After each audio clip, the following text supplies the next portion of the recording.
Romeo की पत्री 8 अध्याय 19 से 22 वचन। रोमियो की पत्री 8 अध्याय 19 से 22 वचन। रोमियो की पत्री 8 अध्याय 19 से 22 वचन।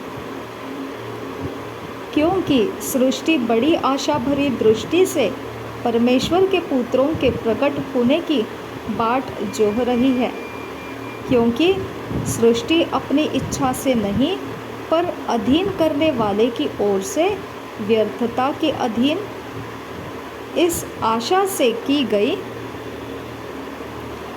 कि सृष्टि भी आप ही विनाश के दासत्व से छुटकारा पाकर परमेश्वर के संतानों की महिमा की स्वतंत्रता प्राप्त करेगी। क्योंकि हम जानते हैं कि सारी सृष्टि अब तक मिलकर कराहती और पीड़ाओं में पड़ी तड़पती है। रोमियो की पत्री 8 अध्याय 19 से 22 वचन पढ़ रहे हैं। रोमियो की पत्री 8 अध्याय 19 से 22 वचन। रोमियो की पत्री 8 अध्याय 19 से 22 वचन। रोमियो की पत्री 8 अध्याय 19 से 22 वचन। क्योंकि सृष्टि बड़ी आशा भरी दृष्टि से परमेश्वर के पुत्रों के प्रकट होने की बाट जोह रही है, क्योंकि सृष्टि अपनी इच्छा से नहीं पर अधीन करने वाले की ओर से व्यर्थता के अधीन इस आशा से की गई कि सृष्टि भी आप ही विनाश के दासत्व से छुटकारा पाकर परमेश्वर के संतानों को परमेश्वर के संतानों की महिमा की स्वतंत्रता प्राप्त करेगी।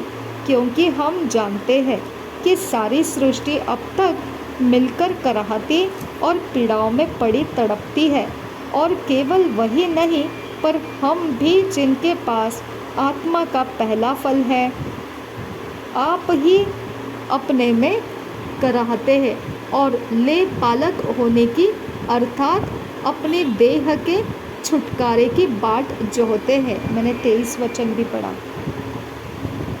क्योंकि 19 वचन से 22 वचन तक है, लेकिन मैंने 23 वचन को भी पढ़ लिया।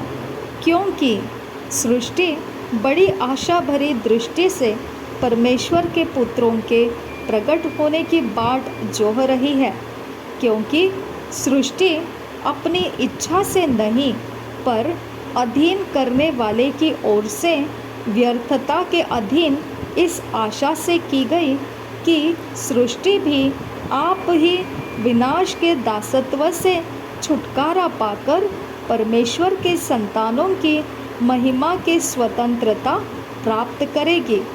क्योंकि हम जानते हैं कि सारी सृष्टि अब तक मिलकर कराहती और पीड़ाओं में पड़ी तड़पती है, और केवल वही नहीं पर हम भी जिनके पास आत्मा का पहला फल है, आप ही अपने में कराहते हैं और ले पालक होने की अर्थात अपनी देह के छुटकारे की बाट जोहते हैं। क्योंकि सृष्टि बड़ी आशा भरी दृष्टि से परमेश्वर के पुत्रों के प्रकट होने की बाट जोह रही है, क्योंकि सृष्टि अपनी इच्छा से नहीं पर अधीन करने वाले की ओर से व्यर्थता के अधीन इस आशा से की गई कि सृष्टि भी आप ही विनाश के दासत्व से छुटकारा पाकर परमेश्वर के संतानों की महिमा की स्वतंत्रता प्राप्त करेगी। क्योंकि हम जानते हैं कि सारी सृष्टि अब तक मिलकर कराहती और पीड़ाओं में पड़ी तड़पती है, और केवल वही नहीं पर हम भी जिनके पास आत्मा का पहला फल है, आप ही अपने में कराहते हैं और ले पालक होने की अर्थात अपने देह के छुटकारे की बाट जोहते हैं।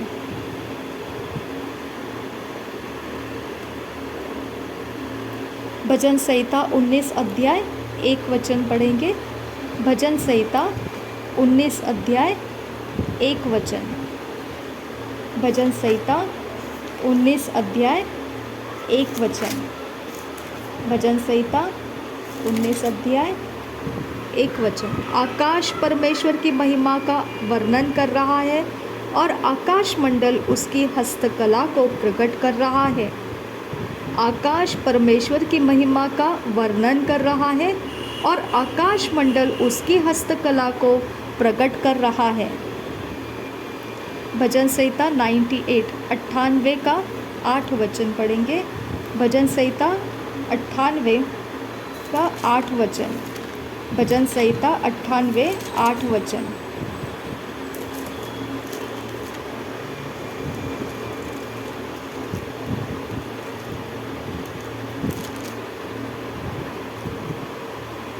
नदियाँ तालियाँ बजाए, पहाड़ मिलकर जय जयकार करे। नदियाँ तालियाँ बजाए, पहाड़ मिलकर जय जयकार करे। नदियाँ तालियाँ बजाए, पहाड़ मिलकर जय जयकार करे। भजन संहिता 148 अध्याय। भजन संहिता 148 अध्याय 3 वचन। भजन संहिता 148 अध्याय 3 वचन। भजन संहिता 148 अध्याय 3 वचन। हे सूर्य और चंद्रमा उसकी स्तुति करो। हे सब ज्योतिर्मय तारांगण उसकी स्तुति करो। हे सूर्य और चंद्रमा उसकी स्तुति करो। हे सब ज्योतिर्मय तारांगण उसकी स्तुति करो। भजन संहिता 96 11 12 वचन। भजन संहिता 96 11 12 वचन। भजन संहिता 96 11 12 वचन।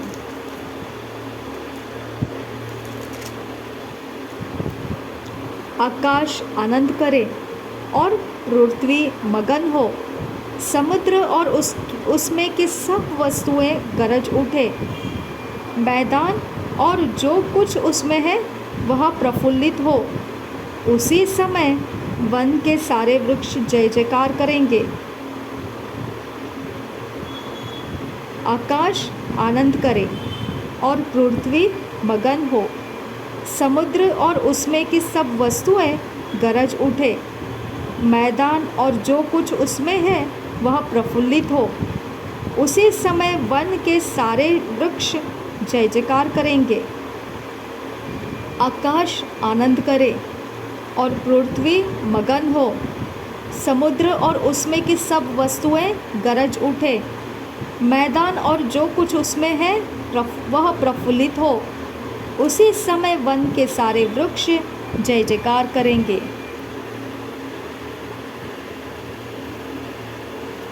प्रकाशित वाक्य 21 अध्याय।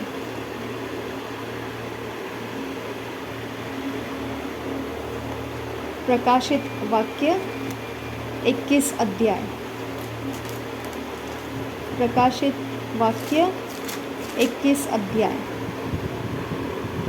फिर मैंने नए आकाश और नए पृथ्वी को देखा, क्योंकि पहला आकाश और पहली पृथ्वी जाती रही थी और समुद्र भी न रहा। फिर मैंने पवित्र नगर नए यरूशलेम को स्वर्ग से परमेश्वर के पास से उतरते देखा।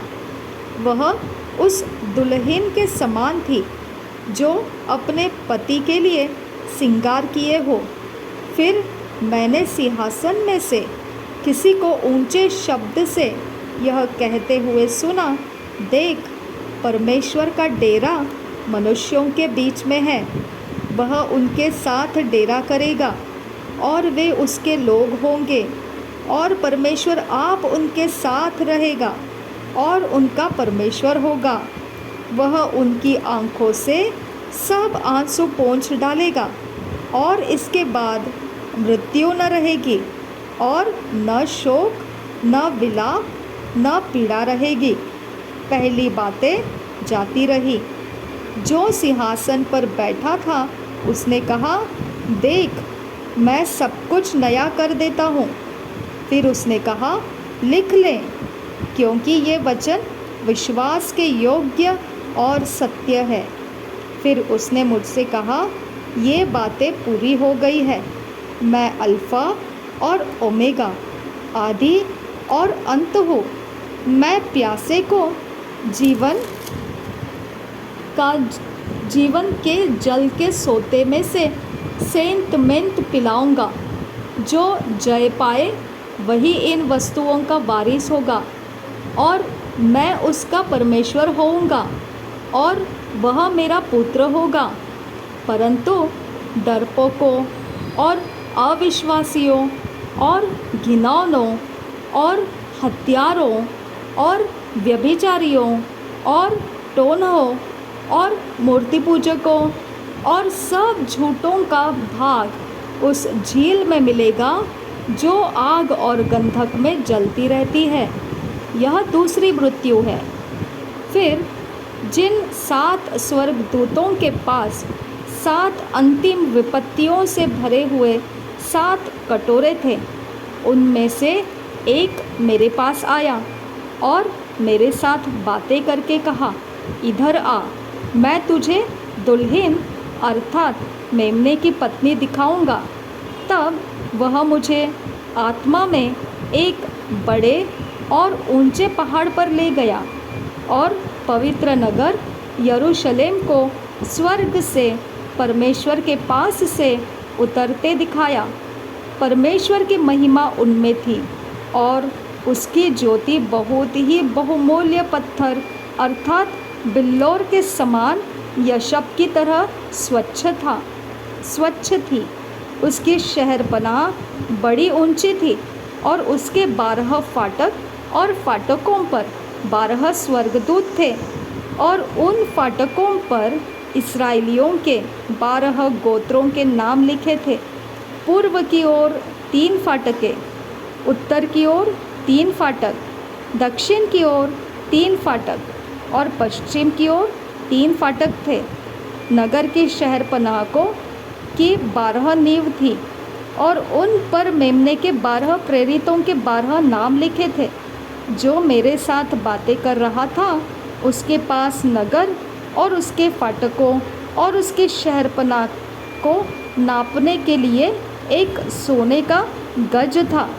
वह नगर वर्गाकार बसा हुआ था और उसकी लंबाई चौड़ाई के बराबर थी, और उसने उस गज से नगर को नापा तो 750 कोस का निकला।